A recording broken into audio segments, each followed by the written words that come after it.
This is Volusia Today, a public information radio program brought to you by the County of Volusia. Good morning, everyone, and welcome to Volusia Today. I'm Clayton Jackson, along with Pat Kewen from the county's Community Information Division. Thank you so much for tuning in this morning.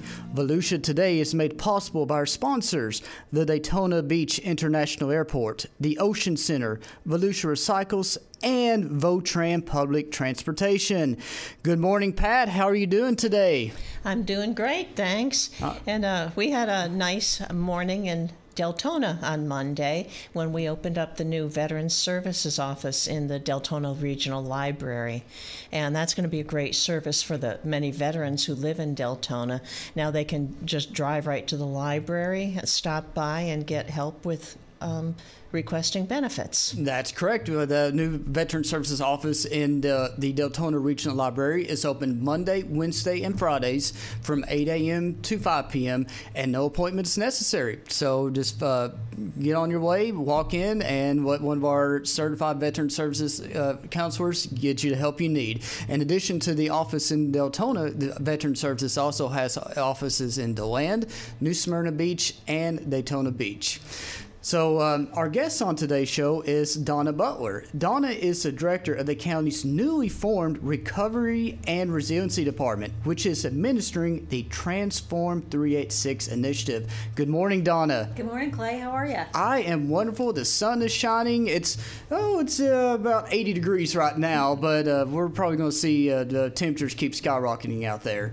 And we just want to remind our listeners out there to be cognizant of the severe temperatures out there. Make sure to stay cool, stay hydrated, and most of all, stay safe. So, Dona, we're going to talk about the Transform 386 initiative today. So for some of our viewers and listeners out there who may not know what this is, give us a rundown real quick. Sure. Well, everyone remembers Hurricane Ian. It hit Volusia County in September. And then in December, Congress actually appropriated $3 billion to help counties, states across the country to recover from various disasters. And in May, we found out that we were awarded $328.9 million to help us with recovery and resilience here in Volusia County. So this program is all about trying to figure out the best way to administer those funds. $328.9 million. That is incredible. It is. It's going to be transformative. And that's why it's named Transform 386. There we go. There we go. Right. Yeah, now a big part of this Transform 386 project is to get input from residents about what they think we should do with the money and what types of assistance we should offer. Can you explain what we've done so far and how residents can share their ideas? Absolutely. We've been busy implementing a community engagement series. We've had 3 meetings so far, and we're having all of them at our regional libraries. So we've had one in Ormond Beach and DeLand. Last night we were in Deltona. We have New Smyrna next Thursday, and the following Thursday we'll be in Daytona Beach. We're encouraging everybody to come out and listen to our pre-recorded video that talks about the program, and then fill out a survey and let us know what their priorities are for spending the money. There are definitely specific ways that HUD requires we spend it, but we want to get their input on what they think is most important. So we're encouraging people to watch the video and respond to the survey. If they don't have the availability or time to come out, they can do all this online at transform386.org. All the same information is right there. They can also submit a project idea on that same website. Oh, very good. Again, the survey, I actually took it myself as a resident of Volusia County, and it took about 7 to 10 minutes, so it's not too long. It is very valuable for us to get input. And again, we just want to drive into our residents. Your input matters. That's why we are doing this. And like Dona said, please take the time, transform386.org, find the survey, watch the video, and just be engaged. And Dona, if there is a group of residents or an organization that maybe it's a little bit more personal touch, they couldn't attend one of the meetings you were just talking about, is there a way that you or your team could come out and talk to them or give a presentation? Absolutely. If they call my office, 386-943-7029, or send me an email, they can send it through the website. We'll be happy to see what we can do to come out and spend some time with folks.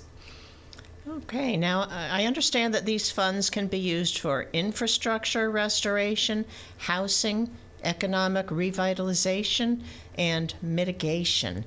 So to give our listeners a better understanding of this, can you give us a couple examples of each category? Sure. So in housing, that could probably will most likely focus on housing repair and rehabilitation.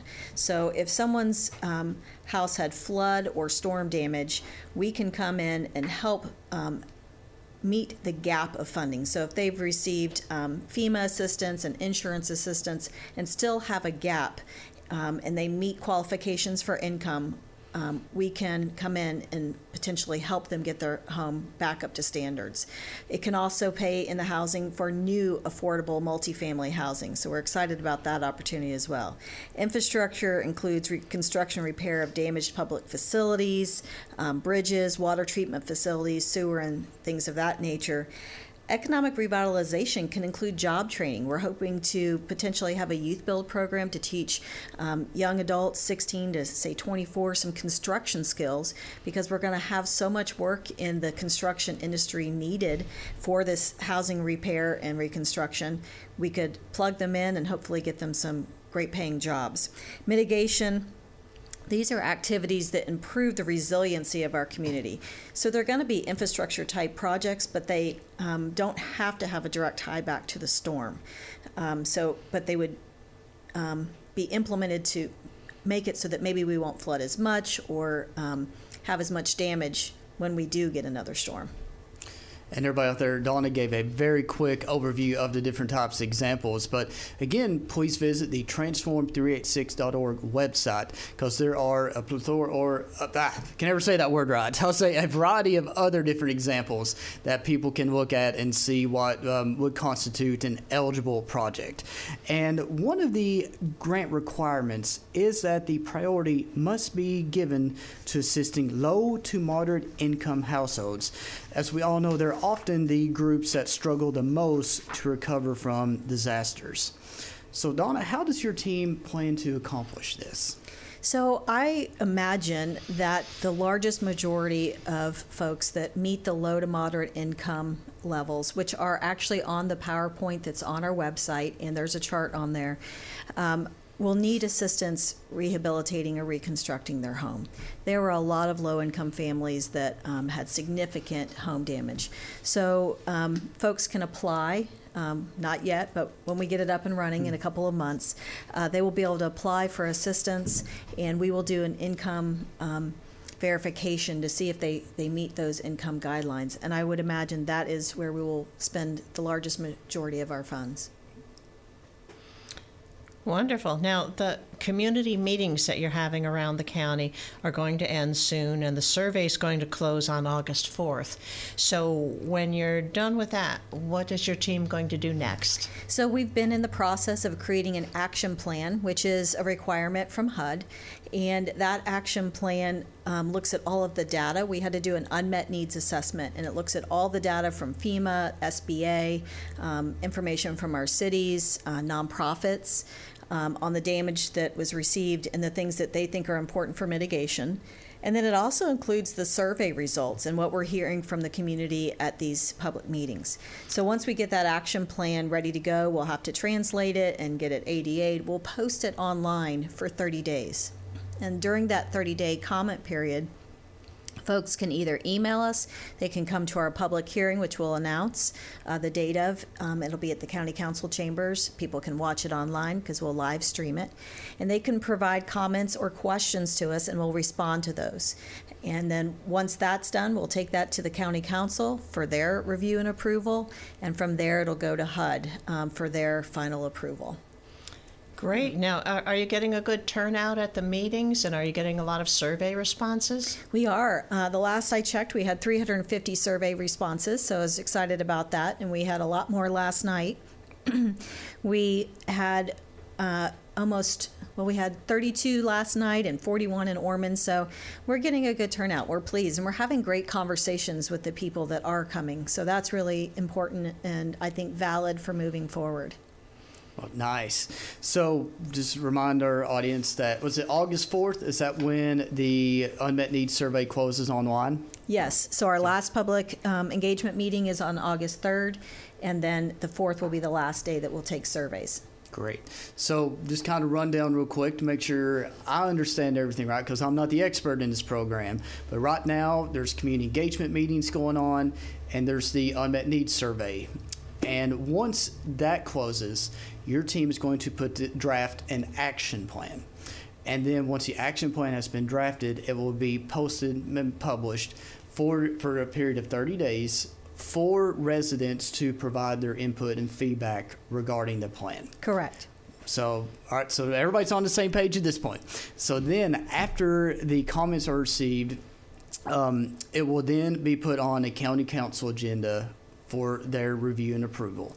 Once they have reviewed and approved, then it's going to be submitted to HUD for the ultimate green light, correct? Correct. And they have 60 to 90 days to go through their approval process.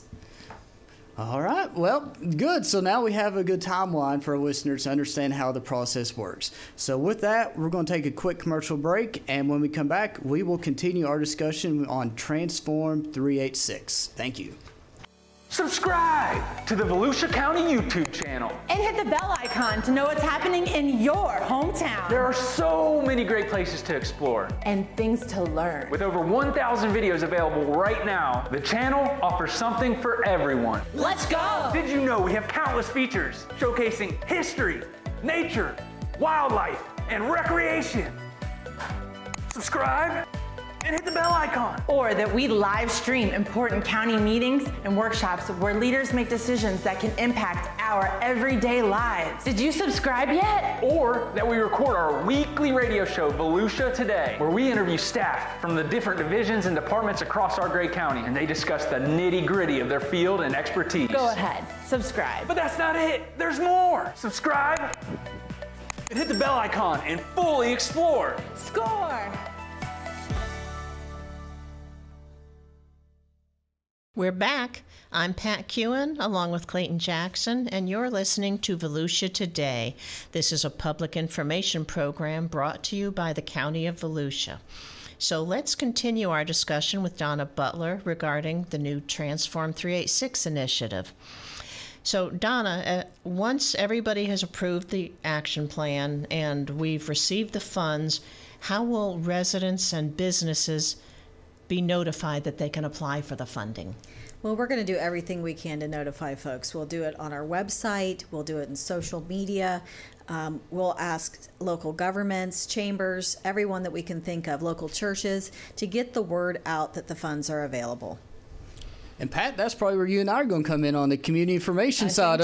So I'd say Don will be walking down the hall talking to you and I quite a bit to get that information out. So we'll be more than happy to do that. So when the funding is released, is it just going to be like a one-time thing, or will it be coming through in segments?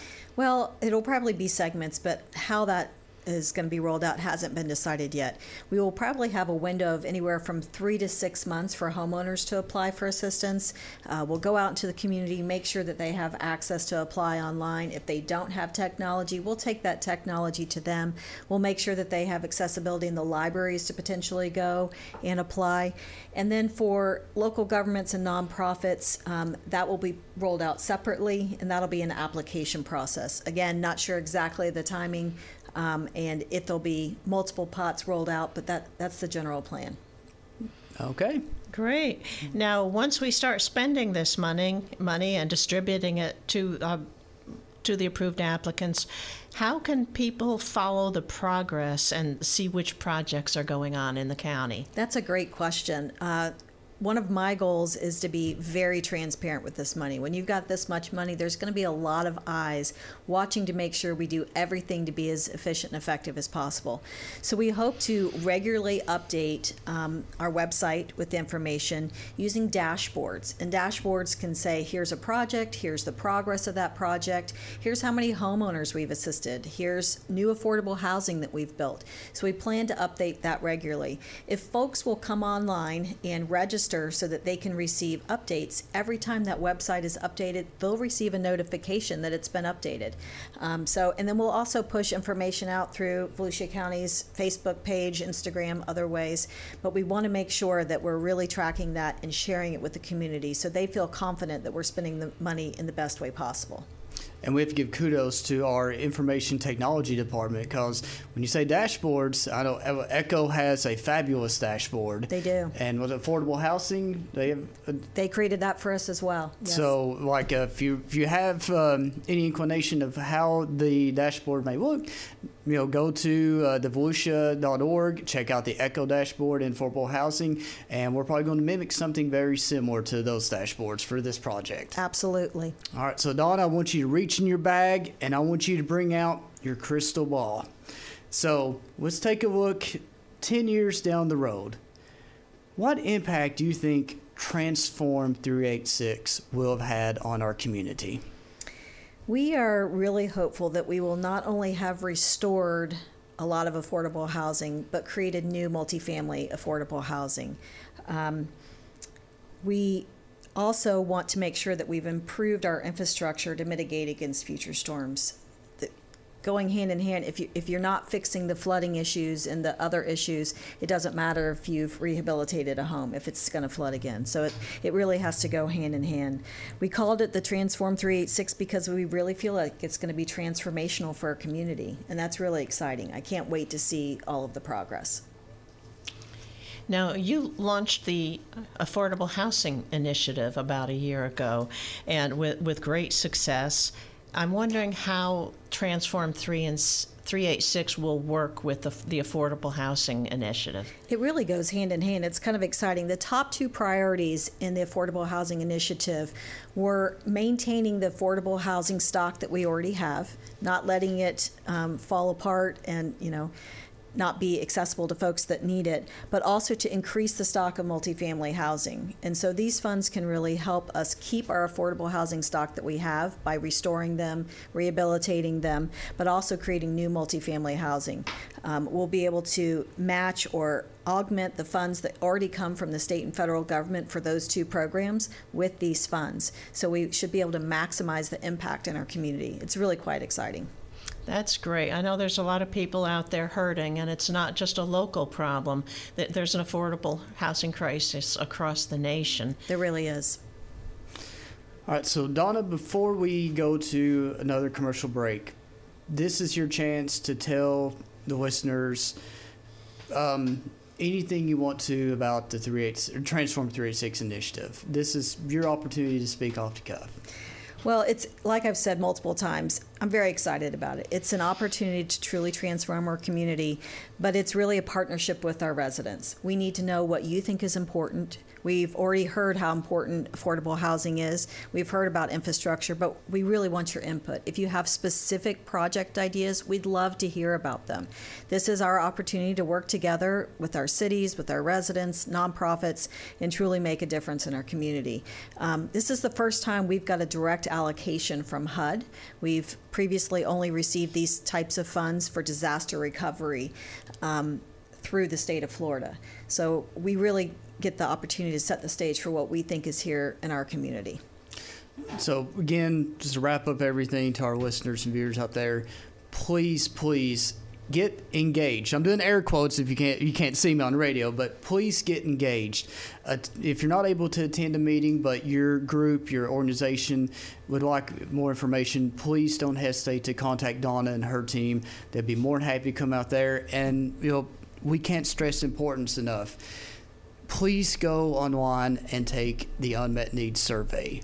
Your voice matters. And so we don't know what is important to you unless you tell us. So please, please, please go online and complete that. And you have until August 4th, right? Correct, August 4th. August 4th to go on and take that. And then, be on the lookout for that action plan. And again, you're going to have the opportunity to provide feedback regarding the material that is included in the action plan. All right, so with that, we're going to take our last commercial break, but don't go anywhere, and we'll be right back with more Volusia Today. Subscribe to the Volusia County YouTube channel. And hit the bell icon to know what's happening in your hometown. There are so many great places to explore. And things to learn. With over 1,000 videos available right now, the channel offers something for everyone. Let's go! Did you know we have countless features showcasing history, nature, wildlife, and recreation? Subscribe and hit the bell icon. Or that we live stream important county meetings and workshops where leaders make decisions that can impact our everyday lives. Did you subscribe yet? Or that we record our weekly radio show, Volusia Today, where we interview staff from the different divisions and departments across our great county, and they discuss the nitty-gritty of their field and expertise. Go ahead, subscribe. But that's not it. There's more. Subscribe and hit the bell icon and fully explore. Score!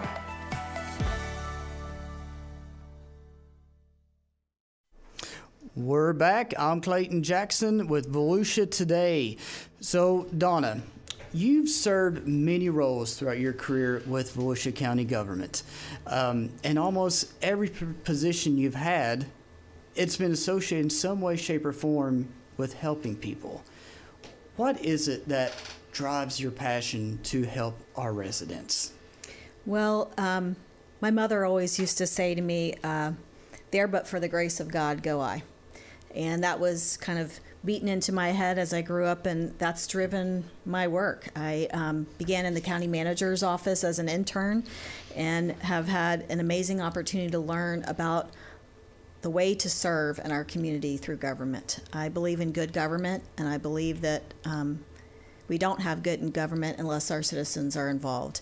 And from being the community assistance director, then the community services director, those were dream jobs.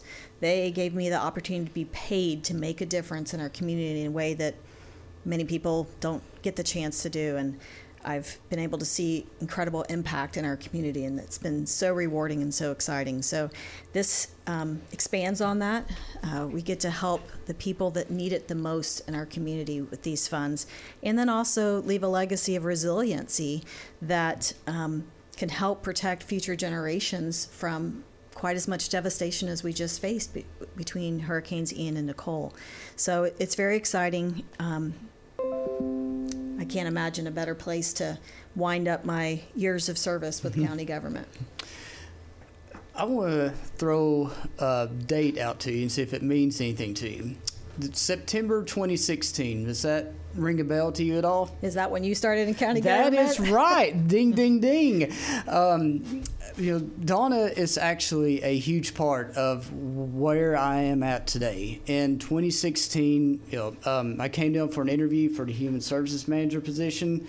Got to meet Donna and her team. I was offered a position and uprooted everything I've known to move to Florida. And Donna was instrumental in my success. She showed me. I came from the nonprofit world, so she showed me the ropes of how local government works. We built a team.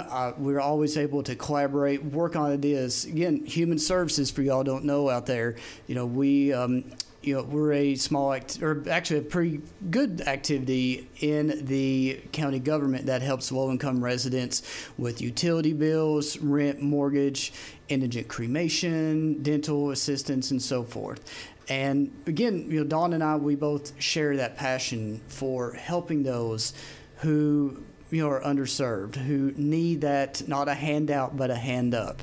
And, Donna was just so instrumental in growing my career. And I can't thank you enough for being just a mentor and a leader to our organization. Oh, thank you, Clay. You were an easy hire. You really stood out and made it easy for us to bring you on board, and have done amazing work. And now you're in this community information role doing even more amazing things. So thank you for that.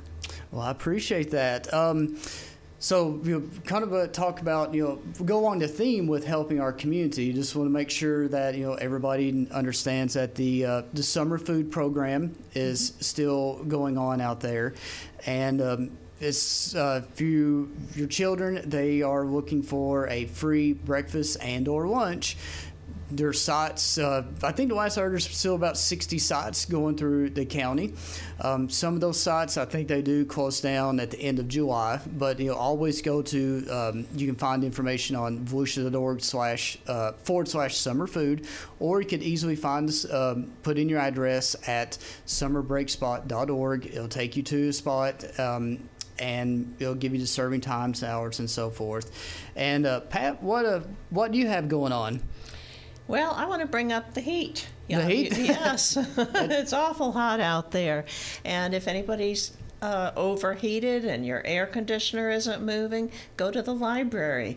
Our libraries are official cooling stations. You can hang out there, read a book, pick up a magazine, and you can also go to the mall and hang out. That's a nice, cool place. Yep. And speaking of our public libraries, they are a treasure trove of information. Donna, you know a little bit about libraries, being a community services director. Do you want to give just a very quick rundown on, it's more than books. Oh, it is so much more than books. I'm actually an avid user of their online services. You can read books online. You can do so much online. It's amazing to me what our library services provide. They are, in some ways, a social services hub. Anyone is welcome to visit our libraries whenever we're open for a cooling station, to get on the internet. Our librarians help folks apply for benefits. They will be instrumental in this program, helping our residents apply for the Transform 386 funds.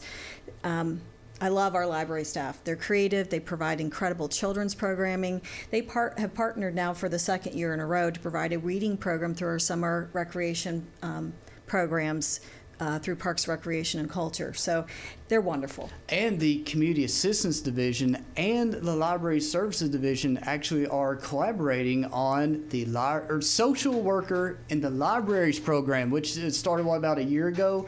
We got this initiative up and going? Yes, we've used the ARPA funds to fund this program for approximately 4 years.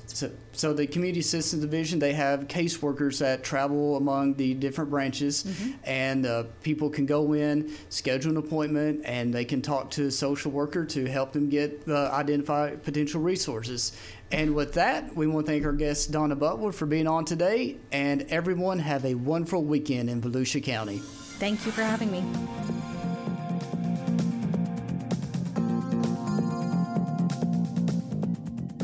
If you have a comment about Volusia Today, or if there is a topic you would like to hear featured, please contact Volusia County Community Information at 1-866-345-0345.